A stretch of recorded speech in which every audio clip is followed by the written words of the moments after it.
এই দুনিয়াতে মানুষ এতটাও ব্যস্ত থাকে না যে আপনাকে দেওয়ার মতো সময় তার কাছে থাকবে না। আসলে মানুষ যখন মানুষের কাছে অপ্রয়োজন হয়ে যায় তখন তাকে আর গুরুত্ব দেওয়াটা মানুষ প্রয়োজন মনে করে না।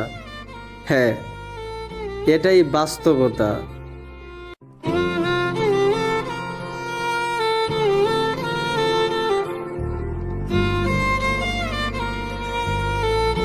বর্তমান সময়ে আমরা এমন এক সমাজে বসবাস করি যেই সমাজে কাপল ব্লগের নামে এক বউ ব্যবসা চলে। যদি আপনি এইটার বিষয়ে কিছু বলতে চান তাহলে মানুষ আপনার পিছনে সমালোচনা করবে। হ্যাঁ, আমরা এমন এক দেশে বসবাস করি, এই দেশে যারা অন্যায় করে তাদের বিচার হয় না, আর যারা অন্যায়ের বিরুদ্ধে কথা বলে তাদের বিচার হয়। তাদেরকে নিয়ে কি বলবো? আমাদের কাছের মানুষগুলাই তো ঠিক না। তারা টাকার কাছে তাদের মূল্যবান বুট বিক্রি করে দেয়, আর এলাকায় উন্নতি না হলে তারা প্রধানমন্ত্রীর দোষ দেয়। আরে বোকা মানুষ, যেই নেতা তোমাদের কাছ থেকে টাকার বিনিময়ে বুট কিনা নিছে ওই নেতা বিনামূল্যে তোমাদের সেবা করবে ভাবলা কি করে?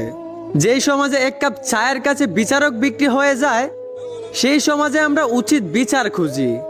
হায় রে বোকা মানুষ, এই সমাজে যদি উচিত বিচার হইতো তাহলে আজ এলাকার চেয়ারম্যান মেম্বার বিল্ডিং এ আর গরিব মানুষগুলো থাকতো না মাটিতে।